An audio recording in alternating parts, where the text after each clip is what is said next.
bringing it to them all day. You know what's up? Welcome to Birdland. Win or lose, we bringing it to you always. You know what's up? Welcome to Birdland. Orange or black, we rebuild the pack. No matter where we at, you know we coming back. Section 336, we on this, so tune in. You know what's up? Welcome to Birdland. Yeah. Welcome to Birdland. You know what's up? Welcome to Birdland. Now, here come the boys from Section 336. Ladies and gentlemen, boys and girls, Baltimore sports fans of all ages, welcome to Section 336, Next Generation Baltimore Sports Talk. I am your dearly centering host, Matt Soroka. As always, I'm joined by a guy who uses his money from selling T-shirts to buy bots to win tournaments on Twitter, the button lover Josh Soroka. Oh, so much drama that I withdrew myself from the Masson Orioles contest because somebody was buying bots for me that then turned people into trashing me. And I'm like, hey, I'm make a podcast and sell T-shirts that caters to this audience. I got to get out of here. So I pulled myself out of the contest. And then after I pulled myself out, things went even more bonkers. I ended up the thing where they were saying I was winning by 500 and I was losing bots because I was winning by 500. I lost by like 2,000 votes. And a ridiculous number where there were clearly bots being purchased, but not by me, by the other person. Right. And that continued into next rounds where clearly people were buying bots for other people. Right. It wasn't, I don't know if any of it was the person who was listed buying their bots. Right. Based on my experience, I think it was random people buying bots. Right. To be funny or whatever, which I don't mind. I saw a funny tweet. This tweet made me laugh out loud where it was like, someone was saying, well, at least someone in Baltimore is spending money to win. And I thought that was a pretty good tweet. Yeah, no, I thought that was a good tweet as well. Yeah. So, but yeah, that's the Twitter tournament. That's fun. Speaking of tournaments, it's that time again, boys and girls. We just had Selection Sunday. Right. It's time for the reading of the brackets. My reading the brackets. All right. Starting in the first round, the upper left corner, which is my South, I have Maryland versus West Virginia. Go Terps. Moving down, I have the College of Charleston pulling the classic 12-5 upset against San Diego State. Then we have Virginia overcoming Furman. And then I have, sticking with the ACC, NC State overtopping Creighton. Moving down, still in the South. We're still in the South region. I got three other regions to talk about once I'm done the South. We have Baylor, the favorite, beating UCSB. Right. I'm supposed to cut you off by now. I tried to give you a little bit more leeway. Josh, we don't need to talk about the pause. Just let me go. I got 10 overcoming Missouri, number 10 Utah. I said Utah Street. I meant Utah State. And then we have Arizona beating Princeton in the lowest scoring battle. Moving down to the East. I know how to distract you. Did you know that we always look for iTunes reviews? And we've got a new one this week that I'm excited about. It's been a while. All right. But hold on. Did you know that we got one in December? I did not know I thought the last one was like September or something. It was hidden because it was 1 star. Oh. So it didn't. It's weird. I don't know how, but when I look in the podcast app, it doesn't show it. I think because it's like a 1 star and everyone else gives us 5. We got a 1-star rating. Yeah. From someone with the username. Someone put in their name as Jay Gibbons. Okay. So since Jay, I believe, is a friend of the show, I don't believe it's the real Jay Gibbons. Yeah, he's a friend of the show. He wouldn't give us 1 star. Clearly this is someone else who has an agenda. Goes back to maybe this Twitter poll, people. Oh. Boo this show. 1 star. These guys have the most old man yelling at clouds, Oriole takes, and alienate the Orioles fan bases born after the year 1990. Listen to the Warehouse podcast and the On the Verge podcast to fulfill all of your Oriole needs. Also, Weird Mood posting rave reviews in the About page of the podcast. Now, can I say, this old man yelling at clouds. I get that we're the old guys of the Orioles podcasters. Yeah, it's fair. And alienate the Oriole fan base born after 1990. I don't think we alienate them, but I think we want you to understand that the Orioles have a long, rich history. Yeah, I mean, I think sometimes, especially you, Josh, can be demeaning towards younger fans who lack the perspective that being older gives you. Respect your elders, buddy. You know, I mean, and we'll get into it in the show, but sometimes I like tradition. I like the same advertisement above the scoreboard. I like not having a brand name on the jersey. I like not having a brand name on the stadium. Maybe I like some things the way they are. So yeah, there might be a little old man yelling at clouds today. Yeah, and listen, if you want to know who the seventh pitcher, starting pitcher is, the backup for the backup catcher on the Aberdeen Ironbirds, yeah, go listen on The Verge. If you want to know these prospects, even non-prospects, just players who are in these teams, like, you're better off listening on The Verge. Right. But I think there's room. I mean, I can do this podcast and I can also listen on The Verge. I think there's time for both. There is time for both. I don't know about the other one he mentioned, but certainly it's why we all cross pollinate and work with each other. I like On The Verge. On The Verge, you know who the lead sponsor for On The Verge is this month? Birdland Sports, because I support the other podcasts. Everywhere. We like these guys. Yeah, they do good work. I will say it seems a little bit of a coincidence that On The Verge and the Warehouse Pod that the person mentions in this review both come from Baltimore Sports and Life. They're both from the same website. So maybe a little agenda driven. So we can put two together. So after the show, Josh, you can share with me some names, but we can put two and two together. Well, here's the funny part is, if we want to talk some names, as far as Baltimore Sports and Life, do you know who edits every single podcast for Baltimore Sports and Life? You do, don't you? Me. I'm the producer for Baltimore Sports and Life podcast. This gets awkward really quick. It's awkward. They mentioned both the podcasts that are over there, but they're all friends of the show. They're all friends of ours. So I don't know I don't understand. You need to get to the bottom of this, Josh. It's from December. Yeah. And it's Boo This Show. So yeah, I wonder what happened in December, but I feel like also you produce someone who's wrote that podcast. You produce their show, so you should find out who that is. Maybe, but they also pay me if so. Yeah. But also, I like the weird move posting a rave review. Have you ever seen a movie trailer? What do? They put all the reviews in. Yeah, weird move telling people you have a good podcast and they should listen. Right, it's a weird flex. Yeah. So let's get rid of this guy. Let's focus on Steven Fear the Turtle. Now that sounds like a real username and a real person. Mr. Fear the Turtle says it's an Orioles treasure chest. 5 stars. Just recently found this podcast, and I absolutely love the conversation. It's a must for any Orioles fan. Thanks, guys, for what you do. He gave that review last week. Okay, nice. Way better. So, appreciate you. Right. So if you have not given us a review yet, head on over to your podcast app.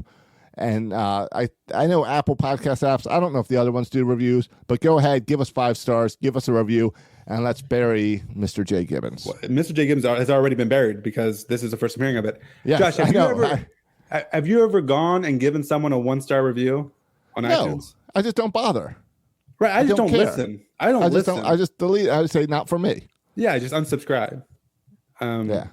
The only reason I found out about this review is because there's another podcast out there, and this doesn't track us, but there's a podcast for that covers the Baltimore Ravens, and they advertised how they're one of the top football podcasts in the country, and they were using this Chartable chart to show that they're one of the top ones. And I know for a fact that Film Study has more downloads, right? Because we were part of the same network for a little bit. Film Study just left that network, but I know we for a fact had more downloads. So I was intrigued with how they came up with this ranking, and it didn't make any sense. So I logged into Chartable to see, and found out that 336 and Film Study have never been added to Chartable. Therefore, we don't show up in the rankings. Oh, gotcha. So I added us, and that's when it came up with this review from December. where it pulled it. Gotcha. I will say that in Chartable, Section 336 is number 154 out of all podcasts in the country on baseball. And I like that. There's a lot of podcasts out there. I'll take it. 154 out of the country? Yeah. I'll take that. Yeah. We don't do it for the numbers, but I'll take it. Right. Exactly. That's how I felt. I was like, okay, I like that. I haven't gone to look to see how other people rank up there. But considering we're a small market team, I'll totally take 154. Yeah, Josh, first of all, we should maybe start like podcastrankings.com where we're the only podcast on there and we go and brag saying that we're the number one podcast according to podcastrankings.com or something. That might be a strategy. A little poll? Yeah. Twitter poll? Yeah.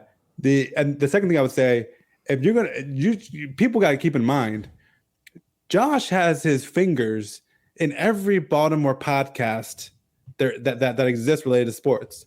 So just know that when you go to Reddit review or say, Josh has his fingers in everything. Okay. Hey. So just be aware of that. No podcasts about Baltimore sports exist without Josh getting his fingers in there somewhere. Here's some fun. I told you we're number 154. Yeah. Bird's Eye View is number 201. Oh, shots fired there. So shots fired so there. Not only did I beat them in the Masson Twitter poll, we're also with or without bots is debatable. Yeah. Right. Oh, but can I say on here or is it behind the scenes talk? Let's just say that last year, Bird's Eye View was also involved in a poll with Twitter bots issues. Yeah. Well, yeah. And as you talked about before, like anyone can go and buy. I literally would not even know. Do you go in like a street corner and like start, hey, anyone got some bots? Like I literally don't even know the process. I believe you Google buy Twitter votes. Okay. I don't know. I haven't done it. But apparently it's pretty easy because it's totally screwing up that Masson Orioles blog, and I'm fine with it because there's not much going on in Orioles news. Spring training is cool and exciting, but also boring because it's not on TV and there's not a huge competition. We know who kind of things are, so to add a little excitement, I'm cool with. I agree. I mean, I think it's dumb to buy bots to win a stupid vote. On the other hand, it's also dumb to get all upset about someone buying bots to win a Twitter poll. I think it's dumb all around. It just makes me giggle sometimes. It made me think. It made me think after I withdrew myself that wouldn't it be funny if I went and bought like 20,000 Twitter bots, like a ridiculous amount. Like they're just, all right, you think I'm cheating? Here, I'm cheating. And go ahead and do it. But it's not worth my time. Or put them all for Bird's Eye View, who've been, I think, the most outspoken anti-botter. Well, maybe put them all for Bird's Eye View. They might be a little touchy because they were accused of bots last year. Oh. And Josh, did you buy bots for them last year in order not. Then this year? I did not, but I did get a private message saying, hey, it's a little fishy that Bird's Eye View was in it last year and with them getting bots, and this year they're accusing you of bots. You got a message saying that, yeah. You got a message saying that? Yes. Josh, that's what I'm talking. Josh is in deep with this stuff. No, I get any everyone in here. I work with all of them. Yeah. So it's like even Bird's Eye View, who is somehow an enemy of ours now. Yeah, that's mostly mine and our own doing. But yes, or it's them. I don't know. I feel like it's more on my end than theirs. But it's always. But even them, I had a lot to do with that show early on. Right. So all right, Josh. Always involved. Which also brings me to 336 Daily. We are doing this year, but it's a pain to do during the off season. So we're going to wait until the games start. Yeah. Okay. Good. I didn't want to make any comments digging at 336 Daily, but Josh going on here about tradition. We can't change the name of Camden Yards. Right. Meanwhile, he does 336 Daily, which has 3 minutes of content and 5 minutes of ads. So does it have a bunch of ads? Yes. I listened to mine. There was an ad in the beginning, the middle, and the end. Oh, that's ridiculous. It was too much. When they come back, I got to figure out why there's ads going in there. I guess it's probably using the same formula for putting ads in the full show. Oh, yeah, maybe. Yeah, because like beginning, middle, and end. Yeah. But when it's only 4 minutes. Well, use that 30-second skip button. Yeah. Yeah, that's what I do. That's what I do in every podcast I listen to. So I like when they front load the ads at the beginning. And then I can just skip 2 minutes, and then I'm good with the podcast. Right, that's like the Joe Rogan show. Yeah, but they put things in there to like make you not be able to skip. Oh, I was thinking of the Ben Simmons podcast. Does that too? All right, but yeah, feel free to skip the ads. If we care about the ads, we'll talk to them here, and they'll be just part of our normal conversation. Otherwise, go ahead and skip the ads. They help us out, but you get credited whether you skip it or not. We get credit. There you go. All right, we got some baseball to talk about, or no? Yeah, I guess so. Depends what you define as baseball. You want to talk about? Have we talked about the sun coming down yet? Yeah, we talked about the sun coming down. All right. Have we talked about the rumors that the Orioles are shopping around for advertisement on their shoulder patch? Yes, we talked about that. Okay. All right. Have we talked about the Orioles shopping around to sell the name and rights of Oriole Park at Camden Yards? We have not talked about that one. That's the latest one. All right. All right. Well, let's talk about that. I just want to say, to start off this conversation, John Angelos, the Orioles are trying to find a whole bunch of ways to get money, yet they still refuse to spend money. Right. It's all a little bit fishy to me. Talking about fishy, this is what I find fishy. Well, and even the way it comes out is the Orioles are quietly looking for a name. Come out and say, hey, we're going to sell the name and rights so we can put a better team on the field. What does quietly mean? Are they whispering to people in hallways? Quietly means we don't want the fan base to know, but we're looking around for it. Well, I mean, the other option is to announce it. Hello, we are looking to change Camden Yards. How's that going to go over? It's not going to go over well. So I don't know if it goes over better quietly, but Josh, yeah, it goes over better quietly because not everyone knows. What would you rather have if you could choose? Yeah. Carlos Correa or the name Camden Yards remaining Camden Yards? If you had to choose one, we would become, I don't know. Nabisco Park. Yeah, Nabisco Park, but we get Carlos Correa. Doesn't Nabisco make the Oreos? Yes, they do. So the Nabisco Park Oreos? Yeah, the Orioles. The Nabisco Oreos Park at Camden Yards. Where the Orioles play. Yeah. Yeah, would you rather have that and Carlos Correa or no Carlos Correa, the same small budget, but we keep Camden Yards? Right. What would you rather have? Carlos Correa. You would? You rather be Nabisco Park with Carlos Correa? Which one's going to get me a World Series? Carlos Correa. Questionable. He might increase your chances, but it's no guarantee. Besides, it's guaranteed you got a dumb name. It's true. It's I don't know. I think a lot of the dumb businesses are going out of town. We don't need to worry about being PSI Net Stadium. Yeah, and don't hit me with this too. Like, oh, well, they should pick a local favorite like Old Bay. Old Bay is not spending this kind of money to name the stadium after him. It's going to be some huge company. It's going to be freaking Amazon. Yeah, Park it's going to be Twitter Park at Camden Yards. Yeah. Yeah, of course. It's going to be some huge company that has no personal connection to Baltimore. Right. And you know what? I'm fine with that because I don't say I'm going to Oriole Park at Camden Yards. I say I'm going to Camden Yards.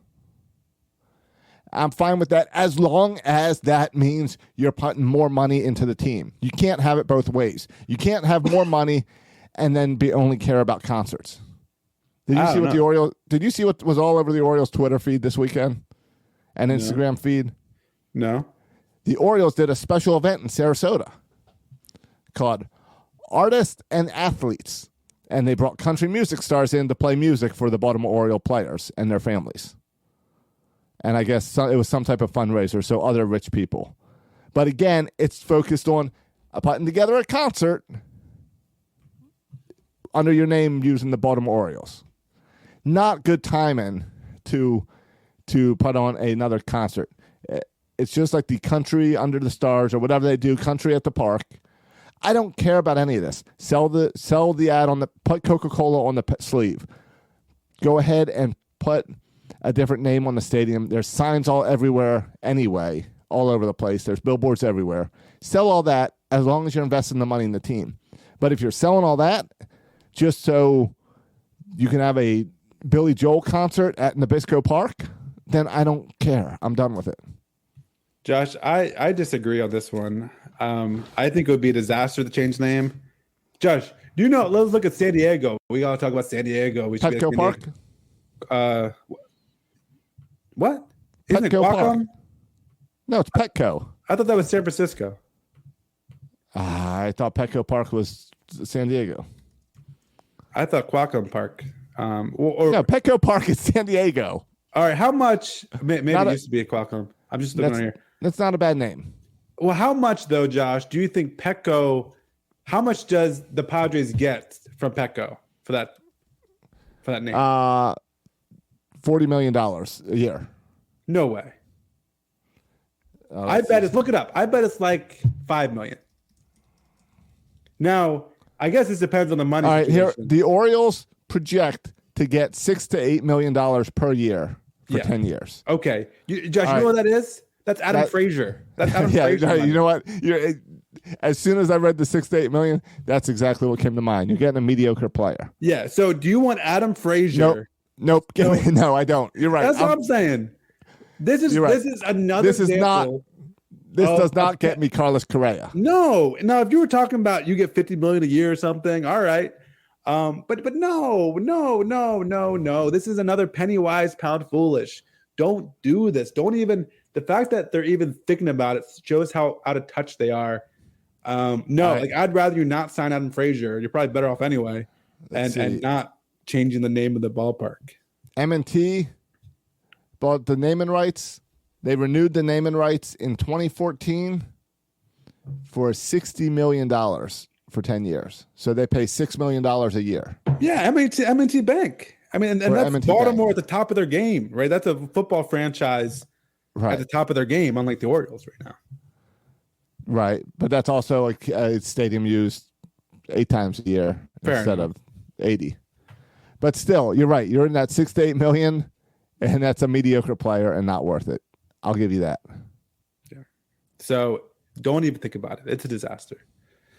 Be a disaster, and it shows again another example of how out of touch John Angelos is with this organization, with his fan base, where his focus is, where his mind's at. It's not where we want it, Birdland. It's not with the fans. It's not really with the team. It's petty stuff like that. That's irritating. Another sign things are going south with this thing. It's definitely another frustration point in ownerships that is not focused on what's going on the field. Totally agree. Yeah. So, I mean, we'll see what happens. I mean, I think everyone will still call Camden Yards no matter what they call it. Yeah, it'll always be Camden Yards. But will it always? Like maybe for us it always will be. But what about the next generation, Josh? Will my son not know Camden Yards? How about the kids born after 1990?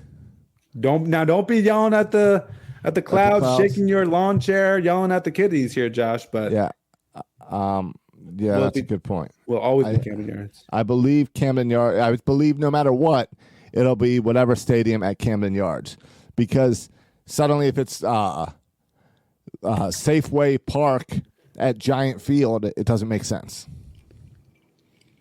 All right, Camden Yards, Safeway Park at Giant Yards doesn't make sense. You can only have one name sponsor, so Camden Yards will always stay there. Right. No. I agree. Yeah.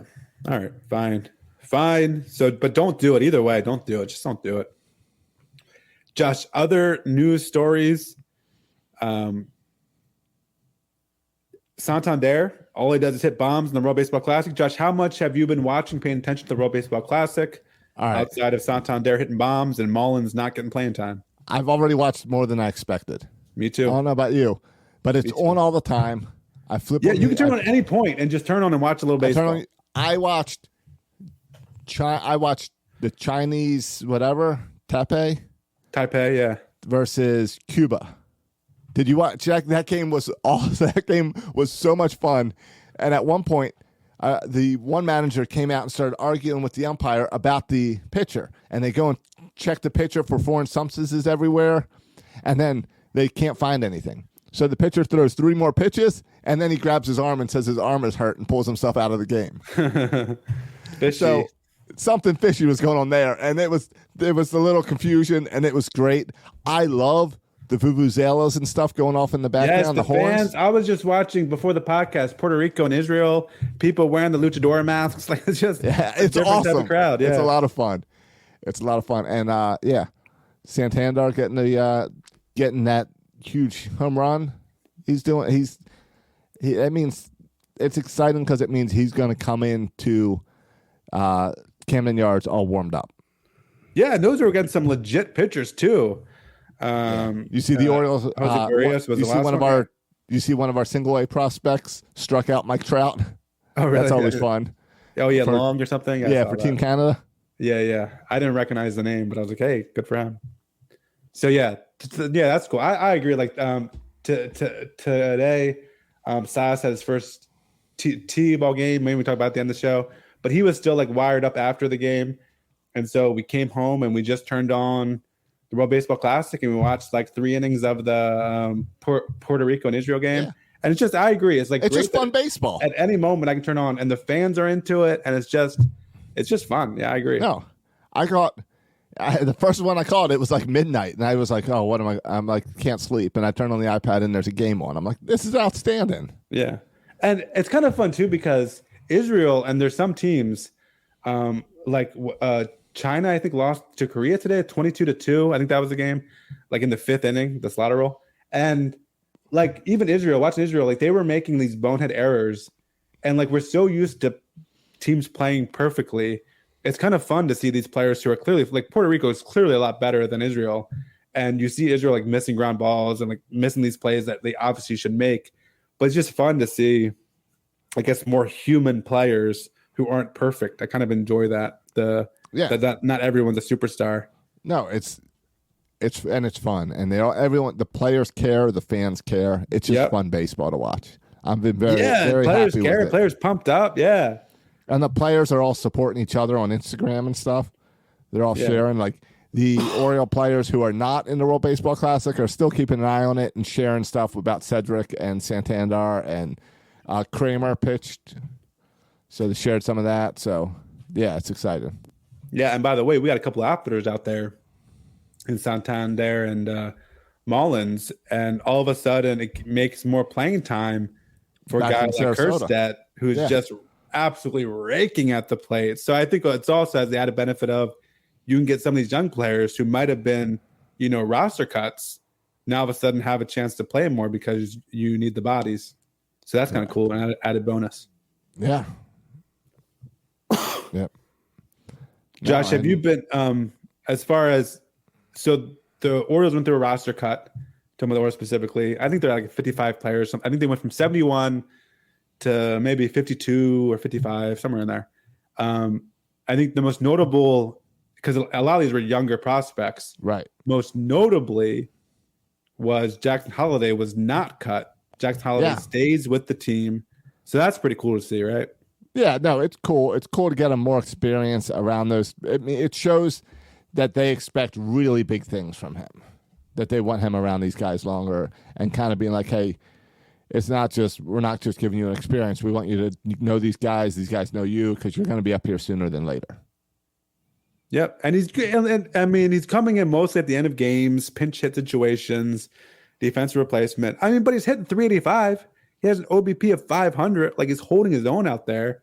So, yeah, I think it's a great opportunity for him. And I think he's going to go start at high A and have to work his way up. But what a cool experience for Jackson Holliday. Josh, anyone else as far as this spring training goes? Now we have a little bit larger of a sample size where, I don't know, like where are we at as far as spring training, the calendar here? Like a little over halfway through spring training. Yeah, we're like about we're less than 3 weeks to opening day. Yeah. Anyone just hearing about it? I know you're not watching the games. The fact stand out to you? Well, it's like you said, Kerstedt, and the fact that because these guys Kerstedt did not get the first round of cuts, even though he doesn't have a ton of experience in the minor organization, because one, he's playing really well, and because there's a hole with these guys out in the international ball, that there's a lot more slots to get them in there. So that's exciting to see. Really, they cut 15 guys, but it's not It's no one. There's no big names on there that you're like, oh wow, I thought he was going to make it. Right. Yeah. Going back to Hester Kerstedt, how about these numbers? Do these numbers impress you at all? He's played in 15 games so far, which is, by the way, the most games out of anybody. He's played in more games than anybody. He has 23 at bats, which is not a ton, but it's also near top for the amount of bats. Hits, he's got 11, which is top on the team. Home runs, he's got 3, which again is top on the team. RBI, he has 7, which is third on the team. And on top of that, he's batting. How about these numbers? If you like these numbers, he's batting .478, has an OBP of 500, has a slugging of 1,000, OPS of 1,500. So yeah, I mean he's been great. He's been one of the best players, not just prospects, one of the best players in spring training thus far. Now you could argue, well, who is he hitting against? Is he pitching against minor league guys or whatever? But keep in mind, this is a guy that a lot of people have written off as being kind of a bust after going through all the injury-plagued years. Here's a guy that's going to start in Double-A this year and could quickly make his way to the majors if he continues to hit like this. So, and it's not just a one-off either, because he played really well in the fall league, right? He was the MVP of the fall league. So this is building off of kind of last year getting back healthy, of course, the myocarditis, but also a hamstring issue. Yeah. And then he was really healthy by the end of the year. Played in the fall league, fully healthy, was great. And now hitting the spring, he's been great. So Heston. Hey, this is Tim Nybo, co-founder of Vincero. Small batch, premium lifestyle accessories are what we're all about. From automatic timepieces to handcrafted polarized sunglasses, our dedication to craftsmanship runs through everything we do.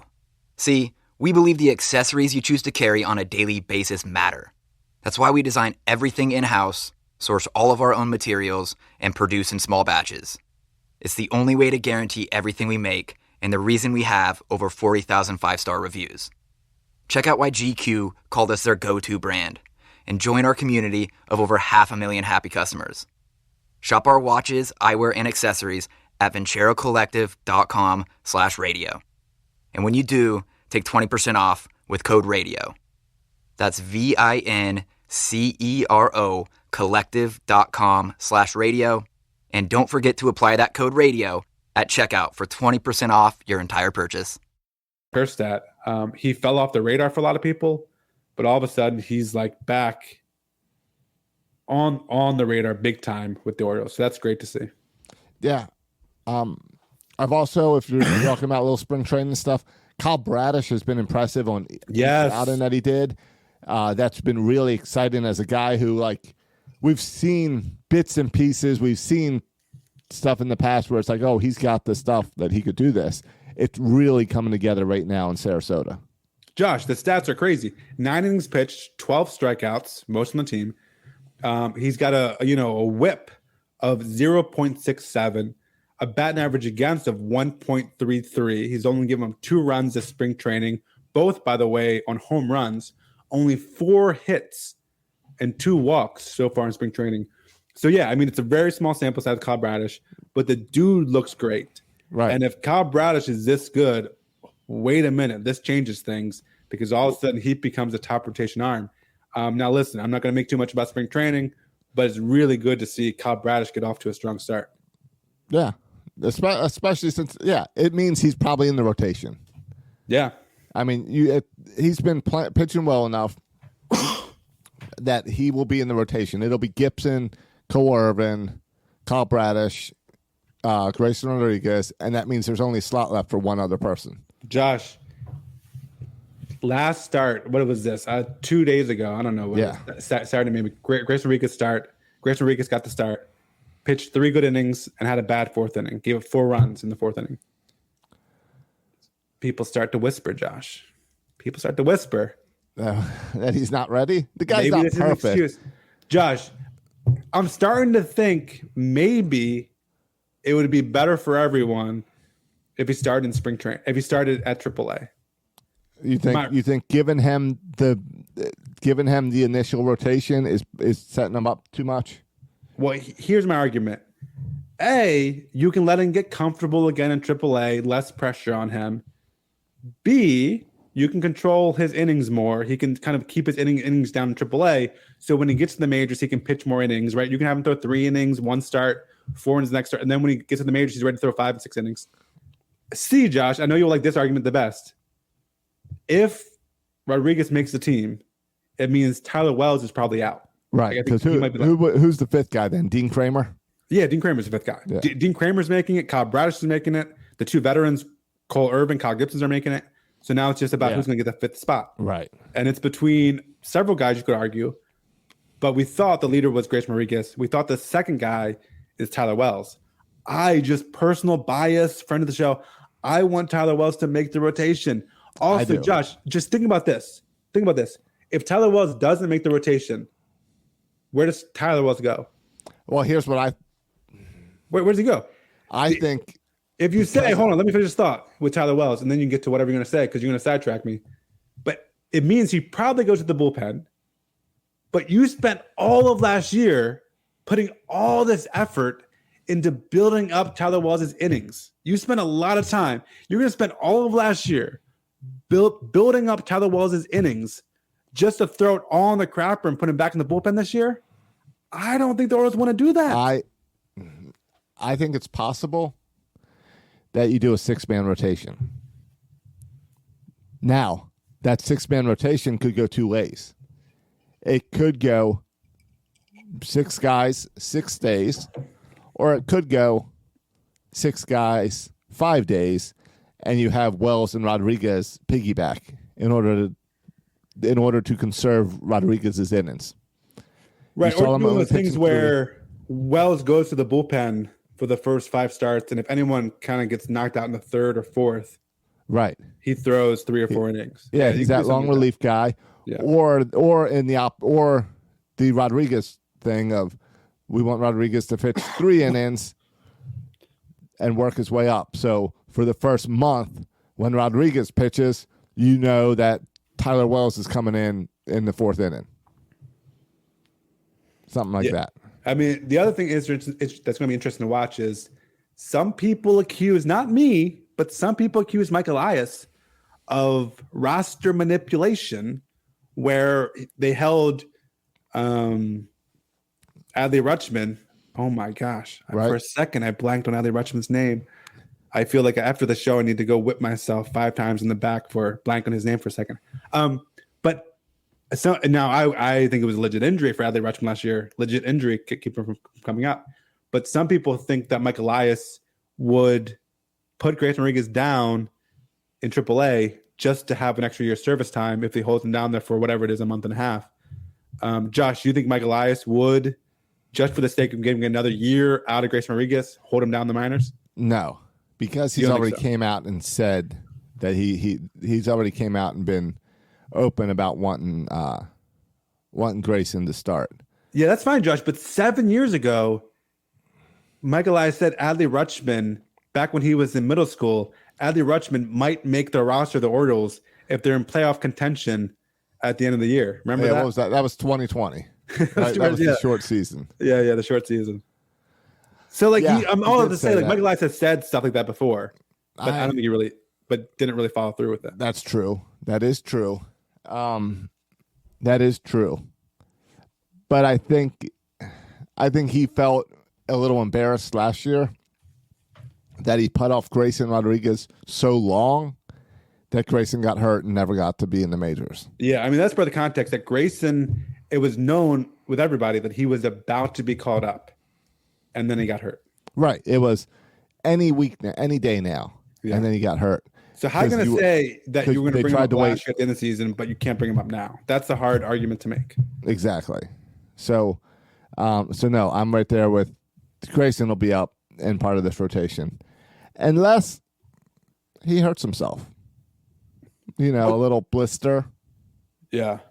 You think Mike Elias is setting traps all around Grayson Rodriguez? You think Grayson Rodriguez is having to dodge traps as he goes to his locker and goes out to the mound? As Mike Elias plots and plans ways, like the old Dan Duquette the Dan Duquette potholes. Yeah, do you think there's potholes surrounding his car when he parks the car?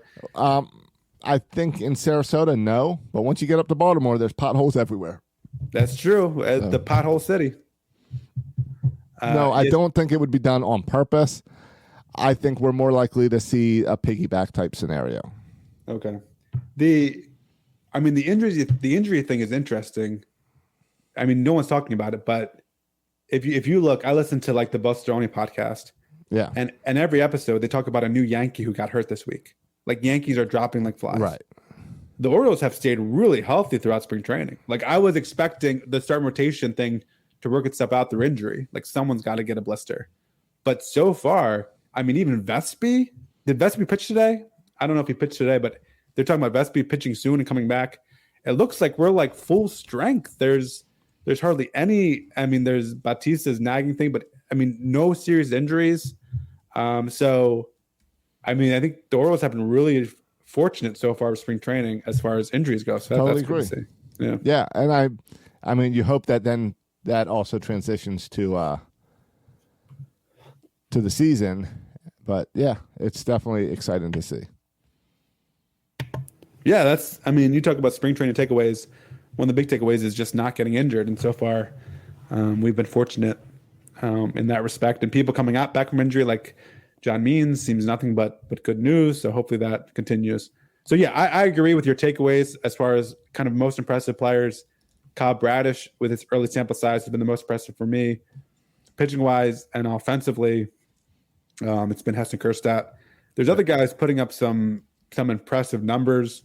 French Cordero has been hitting lights out.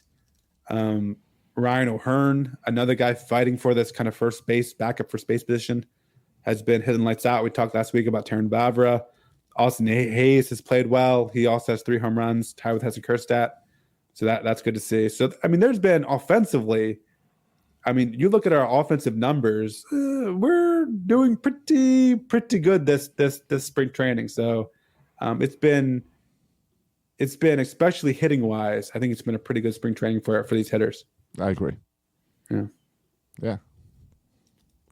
Though I did see someone criticize Gunnar Henderson's batting average this past week, which I guess if you want to go that route. Have they seen his glove work?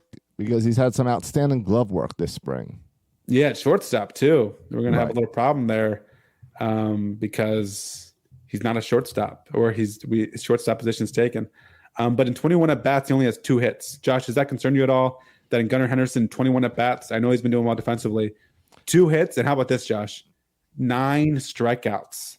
Does that concern you at all? You know what? We should just cut him now. Save our losses. No, it doesn't concern me. It's spring training. We give pitchers. The guy leading the team in strikeouts. We give pitchers grace in spring training because we always say they're working on something. You'll see them throw all fastballs because they're working on it, or all cutters because they're working on it. There's something that the hitters are working on as well. So no, I will not worry too much about that. If it happens the end of spring, maybe a little. If it's happening in Baltimore, yeah, I'm concerned. Yeah, I agree. I'm not concerned yet. He still has my vote for Rookie of the Year. I'm going to vote for Rookie of the Year. Do the odds get better now for Rookie of the Year? No, because everyone knows spring training is BS. Yeah, totally. It's practice.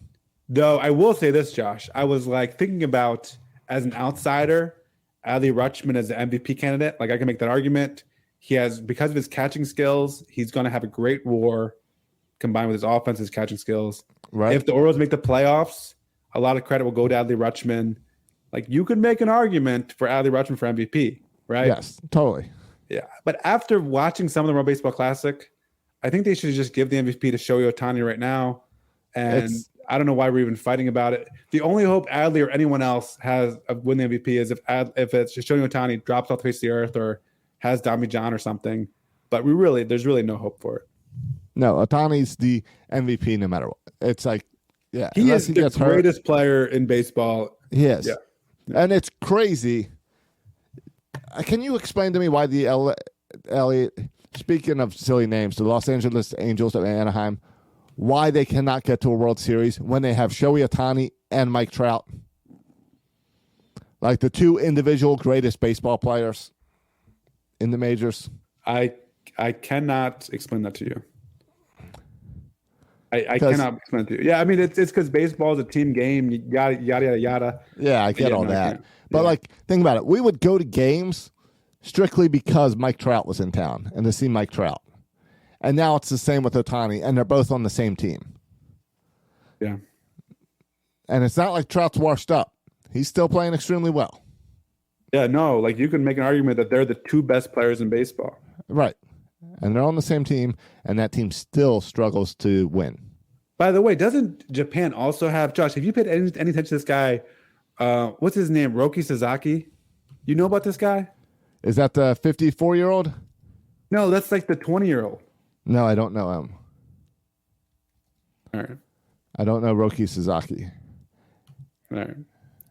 He is 21 years old, and he's the guy who threw like last year? He threw like 3 straight perfect games in Japan. Why is he not in the majors? Well, because, all that They don't want to come over? international stuff. Like he's got to wait till he's 25 or something. Oh, okay. And maybe I got the wrong name here. I could have the wrong name. I don't know.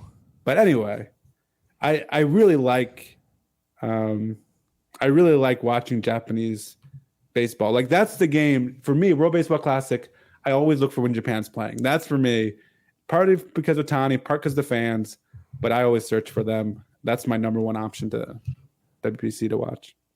I don't know. I'm more intrigued in the old guys that are still like playing in the World Baseball Classic. Like there's a guy on Israel. There's a 44-year-old pitcher. There's a pitcher that's either on Japan or Australia or something who's like 50 years old.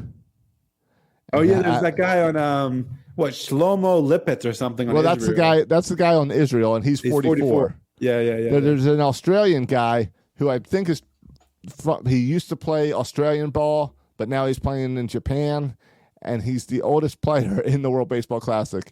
And let's see, he's it's not Rich Hill. Rich Hill's the oldest in Major League Baseball. I can't. Google's not bringing it up real quick, but it's another pitcher, a guy who's extremely old, like maybe 46 years old. Let's see. I can't find it real quick. Yeah, but that's what's kind of great about the World Baseball Classic too. Kind of like a Cesar Valdez throwing dead fish up there, Right? but whatever. Right. Yeah, It's just, yeah. So it's just, yeah. The World Baseball Classic's fun because there's a lot of guys I don't know, and it's just fun baseball. I still don't know and understand, but let me confess to this: I still don't understand how any of the who advances and where they I have advance. no idea. I feel like kind of like the World Cup. I don't understand.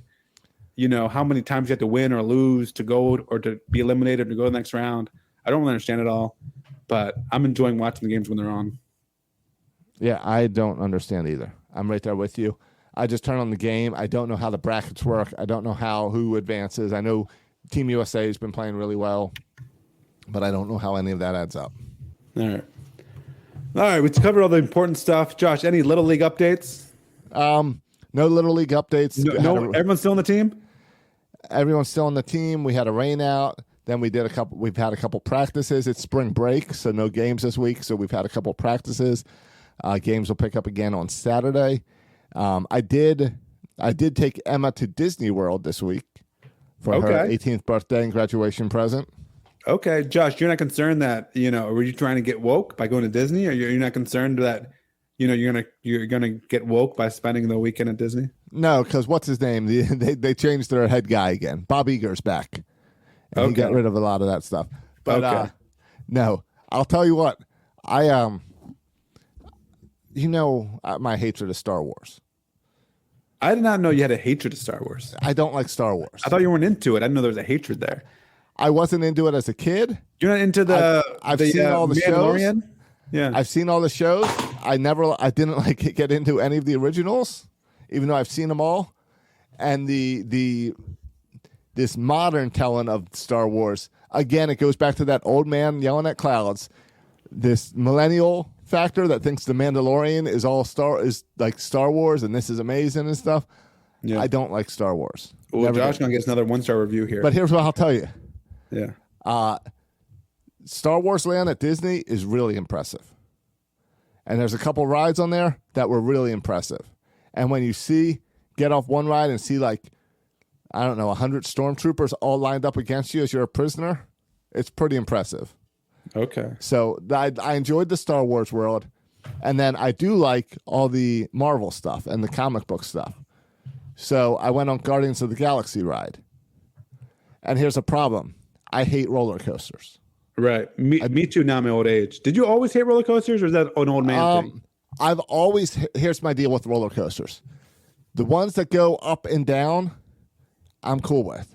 The ones that spin, flip, and go upside down, I have a problems with. Give me the old wooden roller coasters, and I'm fine with it. So here's the thing. We were going to Disney because Emma also really likes the Avengers stuff, Marvel stuff, and she wanted to. The big deal is the Guardians of the Galaxy ride is new. Okay. So she wanted to go on it. So all cool, and we go in line. Here's the thing. Neither one of us looked up any details about this ride before getting in line. I would not either. You just go. Sure. It's Guardians of the Galaxy. It's Disney. It's going to be new. a family. Let's do it. So we get in line, and big wait list. Like the way they do it is a virtual line. Like you have to go in the app and check in, and it'll tell you what time to come. I was going to ask you about lines. Is that how they do it now for all rides? For the most part, a lot of the rides you could do that with, which helped out. Yeah, I like that way. Yeah, I waited in a line that was an hour long, and I waited in another line that was 45 minutes. And besides that, I had like Fast Pass and stuff for all the other lines. Nothing major. Oh, because you paid for Fast Pass. Yeah. Okay. Yeah, I don't have time to wait in line. Yeah, that's why I'm not going to Disney. I don't like to wait in line. We did all 4 parks, all the rides we wanted to get in for in a day and a half. Yeah. So it knocked it out. But anyway, as the line, so we're going in, and we've got the Fast Pass thing now. So we're going in line, and as we're going up, I look and I realized, oh, that looks like a roller coaster. It's because it's indoors, so you can't see it. Oh. So I get down to like close to where we're getting in, and I go, oh, that looks like a roller coaster. And then I realize, and then I'm like, all right, well, so I get on my phone and do a quick search, and it says family-friendly roller coaster. All right. So I'm like, all right, family-friendly, no problem. Then we get down to the... Love Space Mountain. That was my favorite indoor roller coaster. Space Mountain, wonderful. I thought that was Space Mountain, family-friendly. Yeah, I like Space Mountain. My favorite is Big Thunder. Big Thunder Mountain, really fun roller coaster in Disney. Is that the one that was canceled, or no? That's still there? No, that's the waterfall one. Okay. Splash Mountain. Oh, it's Splash Mountain. Okay. No. Fine. Big Thunder's the train going down the Rocky Mountain. Fun roller coaster. Anyway, we then get to you go in this room and whatever, they get you in the story. Here's what's going on. Oh no, you got to go get in your pods. And we go down and I say, oh, Emma, look, that pod, it only has the lap bars. So I said, this can't be bad at all. Good sign. Yeah, when you get the shoulder straps, that's when you're concerned. Yeah. I don't do the shoulder straps. Yes, because that means there's a lot of body movement happening that has to strap you in for. I agree. All right. So we get in. We're going through. It's awesome. We're flying in space. Here's the problem. This is some modern, newy roller coaster where not only does your car go straight on the track like a normal roller coaster, right, but your seat can spin left and right and whatever. Yeah. So now it's spinning in every direction. As I'm going through, I feel like I am flying through space. I know how you feel about the teacups. Yeah, this is a disaster. It looks awesome. The music's blasting. You feel like you're part of Guardians of the Galaxy. The guys are going in, and I'm sitting there being like, don't throw up. Don't throw up. You're so queasy. You can't think about anything. I am so squeezy. I'm like, this is awesome, but I'm going to get sick. Will this end? It's got this. I can't do spinning. It's spinning. I know you can't. It's going crazy. I'm sorry you had to experience this. I got through it. I then laid on the ground for 45 minutes after the ride. That's embarrassing. I couldn't get on the monorail to go to the other park because I was too motion sickness for the monorail. I then finally worked up the courage after 45 minutes to get on the monorail, and then immediately got Dramamine when we got to the other park. So Emma, also very intense for her. We both agreed it's the most intense ride we've ever been in. We also both agreed it was really cool, but we will never do it again. So if you're going to Disney, I recommend, If you like that sort of thing, get on it. It's really cool. If you're not into that, don't worry about it. Take off. Go on over to Star Wars Land, and there's new technology in these rides. Where at Star Wars Land, and there's this Mickey Mouse ride where they're not on tracks, where it's basically like you're sitting on like a Roomba or something, and just a robot drives you around, which is pretty cool. Yeah. But I mean, I haven't been to Disney World in probably now 10 years or something. I mean, it was right when Harry Potter Land opened up. That's over at Universal. Okay, but still, that was about 10 years ago, and then we did Disney too. Yeah. And I feel like everything has probably changed now by then. Yeah, yeah, I think it was 4 years for me. Well, I went to the Magic Kingdom last year, but 4 years since I went to these other parks, and a lot had changed. But a very intense roller coaster that if I did research on, I would have not gotten on this ride. And poor Emma had to deal with me laying on the ground for 45 minutes at least. Well, at least if your team didn't lose by 20, you still did something else embarrassing to give me joy. So thanks for that update, Josh. Appreciate it. Yeah, I got some comments on Twitter about people enjoying you taking joy in my team getting blown out. Yeah, hey, listen, Silas just started T-ball tonight. He had his first game. I can't do it, Josh. I can't. I just get so – I don't know what I was expecting, but I guess here's what I was expecting. Like players to have positions. Is that too much to ask? Like to have T-ball for there to be a shortstop, a third base, second base, first baseman, three outfielders. Is that asking too much? I'm still telling my 9-year-olds where positions are. Like Silas, I went over Silas for the past month playing positions. We would do ground ball drills in different positions. Right. We get to T-ball. There's 12 players lined up 7 feet away from the T-ball stand, just lined up. And when the ball's hit, it turns into a wrestling match. Right. At least it's unbelievable. So is Silas ahead of the game? Yeah, but it doesn't matter. It doesn't matter if it's just a mob out there. We'll see how this goes. I don't know how beneficial this all is for him. We'll see how it goes. I don't want to do judgment after one. Right, doesn't really. Josh in the Josh Soroka spirit of Little League, he had so much fun. He was only upset when he found out that like you only bat through the lineup twice, and then the game's over. So he was a little upset because he thought like he would still keep on playing. But he had so much fun. He loved it. Well, that's all that matters is teaching the kids to love baseball. Yeah, according to you. So he passed. He passed with flying colors if he was on your team. But bless the coach's heart for putting up with that nonsense. And Silas, you got Silas outside every day playing baseball. Yeah. I would kill for that on my team right now. Yeah, like he clearly knew what he was doing more than other teams. He's also just bigger than everybody else. I didn't realize. You don't realize how big he is because he's never next to any other kids until he goes there and stands next to other kids. Well, the other thing, Josh, I texted you this. It's a whole racket with buying things. This is a whole racket. I went to the store and I cannot imagine. I cannot fathom why a T-baller needs a helmet, but every freaking kid had their own helmet. In my entire baseball career, I never bought a helmet. My entire life. The coach would provide a bag of helmets. Yeah. I can't imagine why does a T-baller need a helmet? It blows my mind. Because you can no longer share helmets. Yep. When we were kids, it was you had a small, medium, large, extra large helmet. You picked which one fit you, and you run out there. But Josh, and if the player on first base had a large helmet, sorry, you're gonna have to wear the medium or the extra large while you're up to bat. Yeah, it's true. That's how it was. But Josh, the ball's on the tee. Like, I know. But then the players are throwing it around. They're not throwing. Josh, you should see these guys throw. They can't throw above their waist. Right. They can't throw with any ball. If the ball hits him in the head, he probably won't even realize he got hit in the head with the ball. Yeah, but what if he hits himself in the head with his bat? Okay, fine. But then, and then I went to buy a bat, and I was looking at bats. I was asking, there's a cool sports store down here, and I was asking about bats, and they're like, yeah, like that's a cool bat, but you can't buy that bat. I was like, what do you mean you can't buy it? Well, if a kid's playing T-ball, he has to buy a T-ball bat. Yes, it has to be licensed. Yes, you're telling me I have to buy a T-ball bat just for this one single year of baseball. Then next year I have to buy a new bat. That's also what a racket that is. It is. You can't make a bat that can work for a 5-year-old and a 7-year-old. Get out of here with that nonsense. I know. We had to buy we bought all new equipment this past year for Owen because also you have to deal with your kids getting bigger. So that helmet's not going to fit forever. Well, the pants aren't going to fit. He's got extra big cleats. He's got extra big helmets. We got lucky on the helmet. And he just happened to pick the one that was super clearance.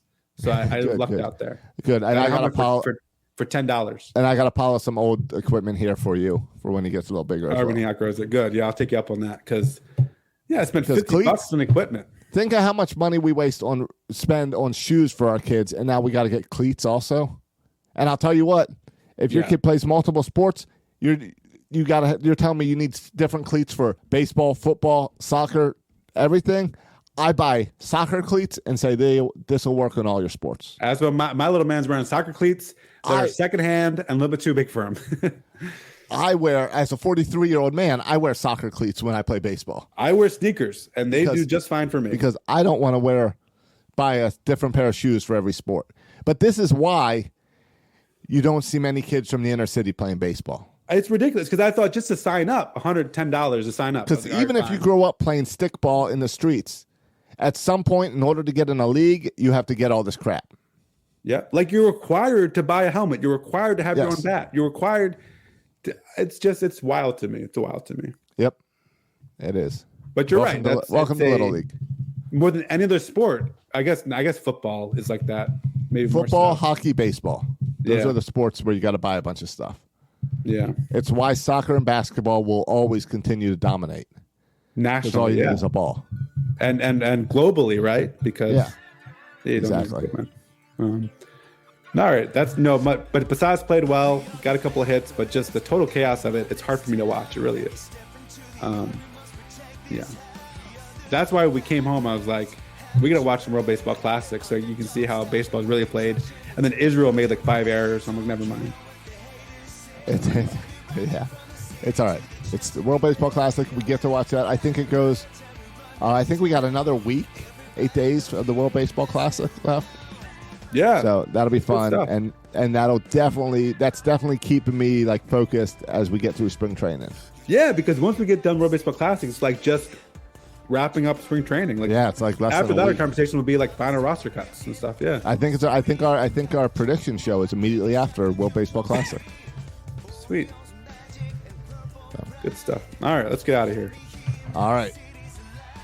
Follow us on social media and Instagram, and write us a review on iTunes, preferably more than 1 star. That would be cool. Yeah. Help us out. Get rid of that Jay Gibbons guy. Give us 5 stars. Tell people what you love about the show.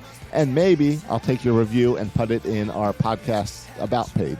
That's a weird flex, Josh. Weird flex. Also, keep on checking out birdlandsports.com and Instagram and Twitter. Pick up some shirts. Got a new dugout shirt featuring multiple guys. And have a new Slam Tander shirt up this week. Last week, we put out the Oreo shirt. I mentioned that. And I am working with DL Hall, that we're going to have an official DL Hall shirt in the next week or so. All right. Love that. Keep an eye on that. DL Hall in my backyard here. Grew up in my backyard. Very cool stuff. All right, boys and girls. You can follow us on iTunes. You can follow us on Twitter at Section336. I will take all bot buys if you want to buy them for me. You can also follow Josh on Twitter at Josh Soroka. Thanks for the bots. Thanks for listening, boys and girls.